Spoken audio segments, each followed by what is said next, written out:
Happening now, a Situation Room special report racing toward Baghdad. A brutal terror group moves into town after town, spreading bloodshed and panic. We're learning there were intelligence warnings about this months ago. Fighting back. As Iraqi forces try to make a stand, President Obama says they need help. But he won't put U.S. boots on the ground. What happens to thousands of Americans if terrorists reach the Iraqi capital? And reign of terror. We're going to show you shocking new images of the group that is so brutal that even Al-Qaeda has disowned them. I'm Wolf Blitzer. You're in the Situation Room.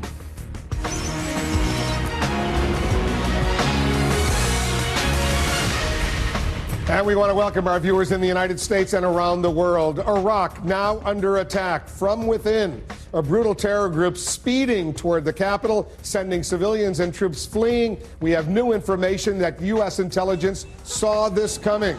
As the Islamists vow to raise their flag over Baghdad, Shiite clerics are now calling for volunteers to defend their holy sites and the capital.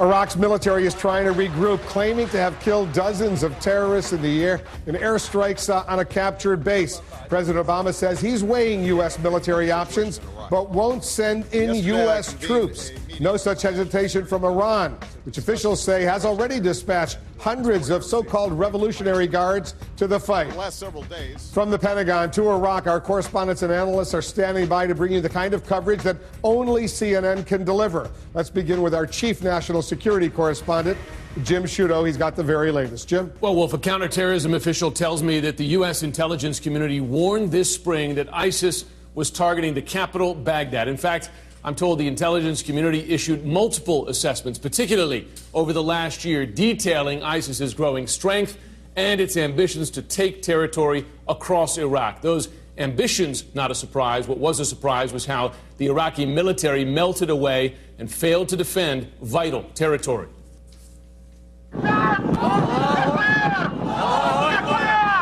Their victory laps have become daily events.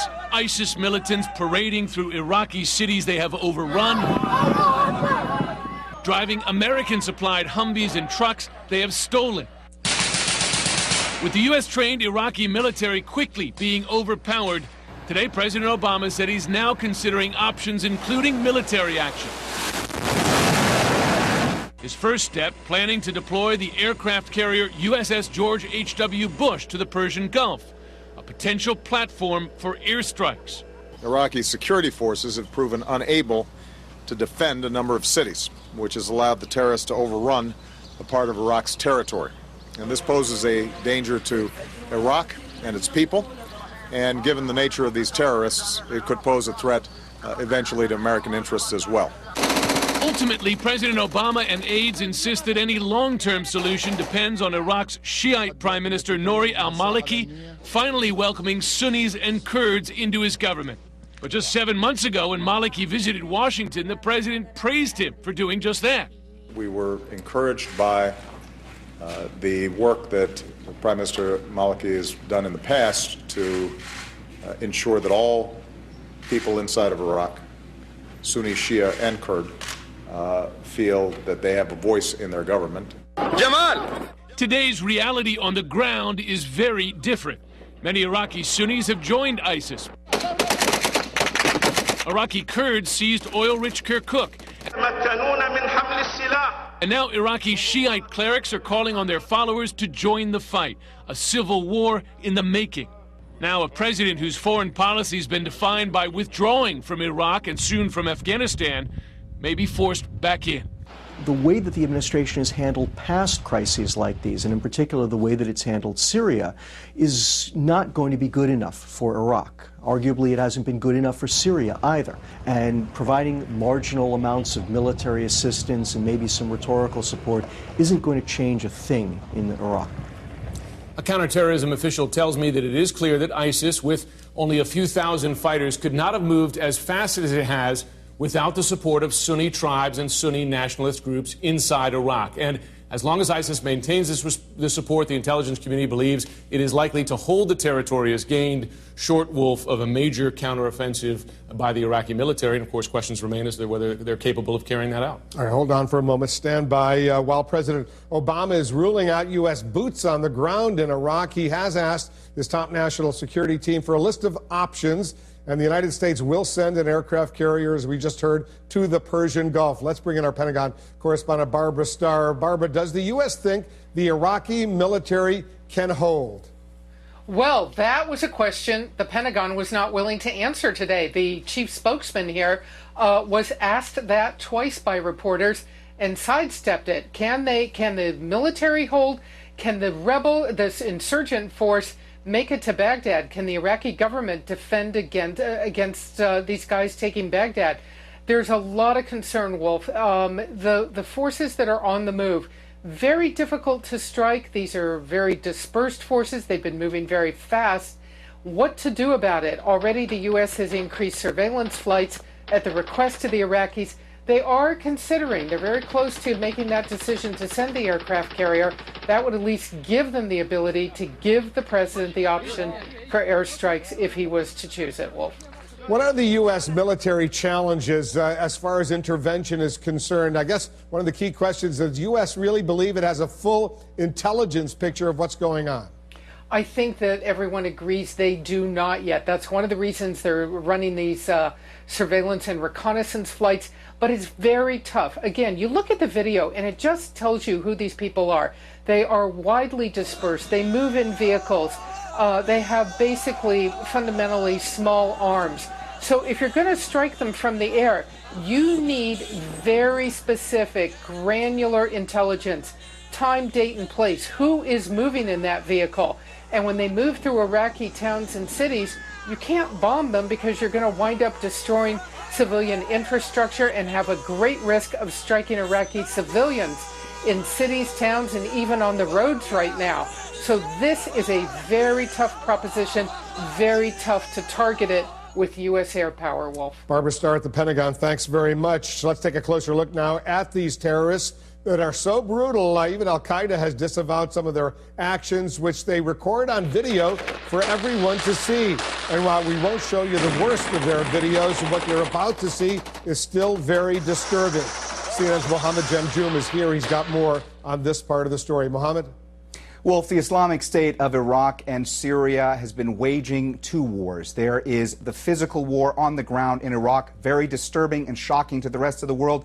But there's also the propaganda war that they continue to wage. And by the looks of it, it shows no signs of abating anytime soon. A chilling sight. Residents of Mosul, Iraq, cheering on the takeover of their city by the Islamic State of Iraq and Syria, or ISIS. A terrorist organization so brutal, even Al-Qaeda has disowned them. But it's not just portions of the population this group has won over. Far more worrying, they now control an arsenal of weapons left behind when Iraq's army fled the scene. Here, you see a terrifying display. ISIS proudly showing off missiles they promised to use on their march toward Baghdad. Scary scenes like this are nothing new when it comes to ISIS. The group has perfected propaganda techniques that showcase their strength and brutality. Like this recent video, over an hour long, highlighting horrific killing sprees in Iraq, deliberately recorded on video. Bombings, executions, kidnappings, and worse. This production displays glossy camera work and high-level production techniques, as though ISIS were taking cues from Hollywood films such as Zero Dark 30 and The Hurt Locker to maximize the terror. Analysts say it shows how effective a threat ISIS is becoming. There's money behind it. It's not just idiots. These idiots have somebody controlling them and providing them with equipment that is very expensive. You can't just get in a cave. One frightening sequence shows ISIS fighters disguised as Iraqi soldiers setting up fake checkpoints. In another scene, a man is hunted down. After being shot, he pleads for his life. "I'm just a driver," he says, "just a driver." What appears to be the man in an Iraqi uniform is shown. Then, sheer brutality. A hail of bullets shot into his back. And that's not the worst of it. This man was accused of working with the U.S. He and his 2 sons forced to dig their own graves. What happened to these people to lose their humanity? Their propaganda is the only tool that can defeat them. Experts say, to judge by this video, the reign of terror shows no signs of abating, which is exactly what ISIS wants, even at the risk of their tactic backfiring. Wolf, every day ISIS and their supporters, they are tweeting, they are posting pictures, they are posting videos trying to terrorize their opponents. Analysts say it's very worrying. They believe that this group may be using social media more effectively as a recruitment tool than any other terrorist organization has done so before them. Wolf. What a brutal, brutal situation. Mohammed, thanks very much. Let's get some more now. Joining us, the former Bush speechwriter David Frum. He co-authored the famous lines about the axis of evil. He's now the senior editor of The Atlantic. Also joining us, Iraq's ambassador to the United States, Luqman Faili, and Chief National Security Correspondent Jim Sciutto is with us as well. Mr. Ambassador, first to you. It seemed to me, you heard the President of the United States today. Yes. He effectively was lecturing Nouri al-Maliki, your prime minister, saying you have to bring everyone in Iraq together. This can't just be a Shiite-led government. You got to bring the Sunnis, the Kurds. You got to have some real democracy there. Is Nouri al-Maliki going to do that? Well, we already have a coalition government. My own foreign minister is a Kurd, the defense minister is a Sunni Arab. So we already have that. But what is taking place is not an internal Iraqi dispute. It's more to do with what your report has said more or less, which is an invasion from international jihadists. So why are so many Iraqi Sunnis in the military and elsewhere aligning themselves with this ISIS group? Well, the situation is this is an international, transnational organization which has been effective in Syria and now is trying to export that to Iraq. We as Iraqis will not accept that. So what will Nouri al-Maliki do in the face of this recommendation from the President? The U.S. is considering military options, but it's not going to do anything unless they get reassurances from your Prime Minister that he will take the necessary steps. We thank the United States for all they have done. We thank them for all the ongoing efforts, and we will thank them for ongoing support. In that sense, it's not the issue of the Prime Minister only. We have a threat to the whole nation, to the country, and we cannot coexist with ISIL. So in that sense, I think the President does understand the seriousness of the situation and the impact on the geopolitics of the whole Has region. your Prime Minister invited Iranian Revolutionary Guard troops into Iraq right now? No, we have not invited Iranian. What we are saying is that we have a strategic framework agreement with the United States. It's our partner of choice. We have an agreement in place that are already being worked. We need to work further, and we need to intensify in depth and in width that relationship. All right, Mr. Ambassador, I want to bring in David and Jim into this conversation, but let me play a clip. This is the President of the United States on the South Lawn of the White House today. Listen to this. Okay. We're not going to allow ourselves to be dragged back into a situation in which, while we're there, we're keeping a lid on things, and after enormous sacrifices by us, as soon as we're not there, suddenly people end up acting in ways that are not conducive to the long-term stability and prosperity of the country. He's referring to the Prime Minister of Iraq. And the question is what? And the question is, if the U.S. goes in a little bit and then leaves, are you just going to go back to what you're doing right now? As I said, the issue we have is not an internal issue. The issue we have is an impact of Syria. The issue we have is a threat to the region. We have asked for some time that we need to be supported. The U.S. has supported us, but what we need now is an immediate threat. David, what do you think about what's going on? The Iraqi government, this Iraqi government, made it clear 2 years ago they did not want American forces in Iraq. They chose Iran over the United States as their provider of security and their patron. And that was Prime Minister al-Maliki's decision. Today, now he's in trouble, American air power looks very welcome to him. But at this point, for the United States to go in, it would be rescuing an Iranian client. And the question I think Americans need to ask is, okay, maybe, what do we get in return? And not just from Iraq, but also from Iran. Because you know the President of the United States said before U.S. troops completely withdrew, he would keep a few thousand there if they would have immunity from Iraqi prosecution, if there was a status of forces agreement that allowed that to happen. But your Prime Minister said no. Only a couple of months ago, we had an election. 60% of the people voted in the United States, and UN and everybody else said it's a fair election. So we have a democratic process. Changing the prime minister is not the issue here. The threat is immediate to the whole country. The political process will be ongoing with the US war there. We hope that will continue with the support. And we also know that this threat, let me repeat that, the threat is immediate to the region, not just to Iraq. It's not just a purely internal Iraqi politics issue. Jim, go ahead and weigh in. Please. Well, I think he's exactly right. There's no question there that this is a regional threat now, and ISIS, frankly, the threat goes beyond the region because ISIS is the #1 magnet for foreign jihadis. U.S. intelligence community warning repeatedly about those jihadis returning home to Europe, and we know there are 50, 60 Americans that have joined the fight as well. You know, this is an example where, as Americans, whatever the polls show, Americans would like to not be involved in this part of the world, but the fact is we are involved because the threat emanating from there has a direct impact on the U.S. homeland. Do you believe these insurgents, these ISIS terrorists, are going to go after Shiite shrines, whether in Karbala or Najaf or elsewhere, to try to simply explode the entire country? Yesterday they made their first decree in which it said we will flatten any mausoleum, any Shia shrine and so on. They've already made that public. They've already done it in certain places today.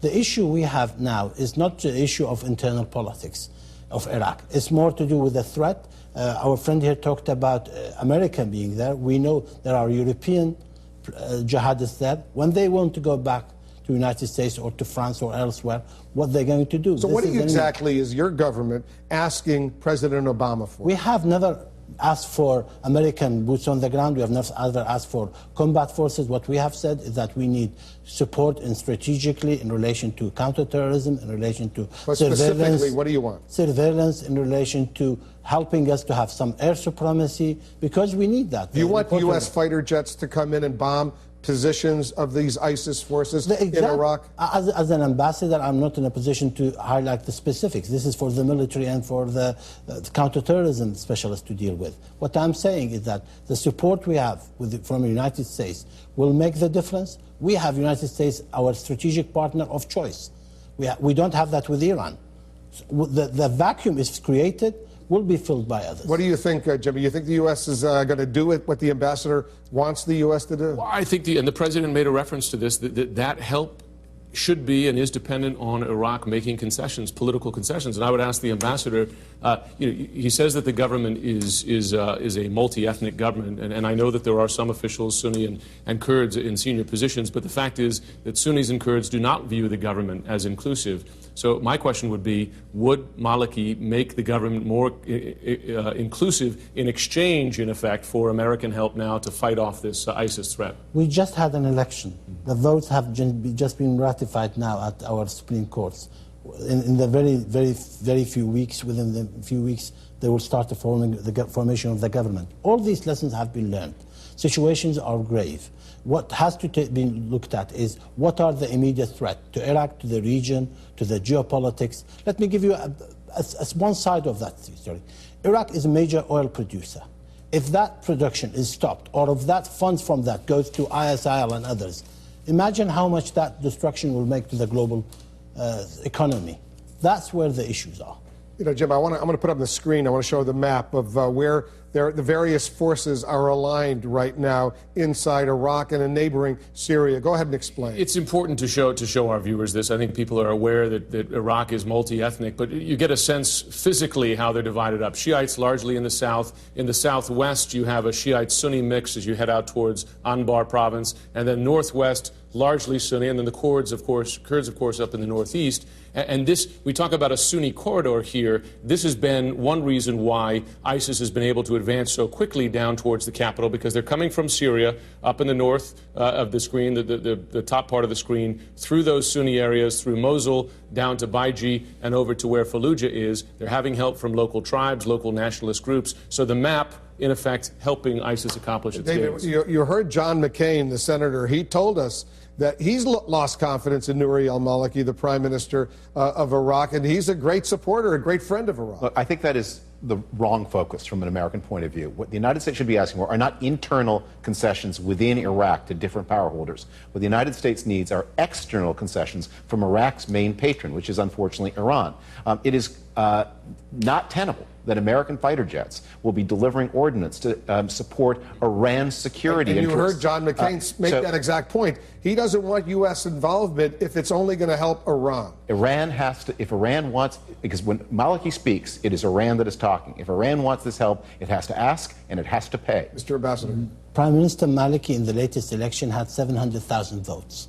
He has over 100 seats within a 300-odd parliaments. So he is there representing the democracy of Iraq. The formation of the government may take time. We have an immediate situation.